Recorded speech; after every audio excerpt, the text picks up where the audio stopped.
Menanggapi keberatan sebagian masyarakat atas rencana pembangunan TPST di Dingkian Sedayu, Bantul, Bupati Bantul Abdul Halim Muslih memastikan bahwa pembangunan TPST dibangun dengan konsep minim dampak dan dibangun secara terintegrasi dengan pembangunan wilayah dusun terdampak. Ditegaskan TPST yang akan dibangun bukan tempat pembuangan sampah, namun industri pengolahan sampah yang bahan bakunya sampah organik maupun anorganik serta ada pemilihan sampah.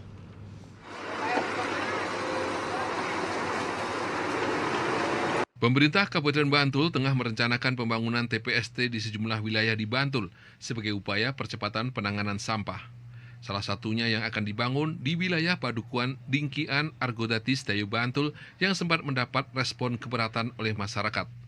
Menurut Bupati Bantul Abdul Halim Muslih, rencana pembangunan TPST tersebut telah disosialisasikan. Ada beberapa hal dari masyarakat yang perlu diklarifikasikan dan sudah ada pendekatan dari Pemkab Bantul secara integrasi. Ditegaskan Bupati bahwa pembangunan TPST akan diintegrasikan dengan pembangunan infrastruktur di sekitar wilayah terdampak, yakni di wilayah Padukuan Dingkian dan Kepek.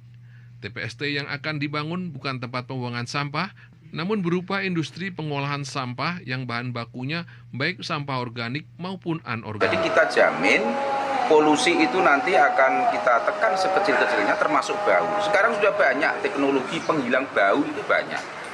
Ya, ahli-ahli teknologi lingkungan itu sudah lama menemukan itu dan itu akan kita terapkan.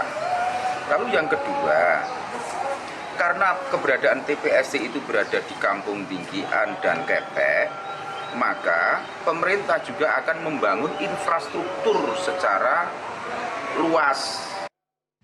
Dijelaskan lebih lanjut, di TPST tersebut setiap harinya diperkirakan akan mengolah sebanyak 30 ton bahan baku sampah menjadi bahan baku sektor industri dan pertanian.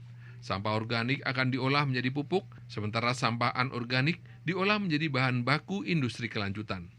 Dengan demikian tidak akan terjadi penumpukan sampah dan dalam proses pengolahannya membutuhkan puluhan pekerja. Warga masyarakat Dingkian terkait dengan pendirian TPST, kita penjelasan terkait dengan kedepannya seperti apa setelah berdirinya TPST.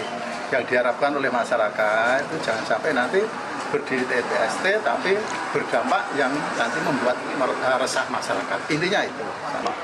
Karena sudah dijanjikan tidak ada dampak buruk untuk warga masyarakat Dingkian, malah akan dibangun beberapa infrastruktur untuk Padukuan Dingkian.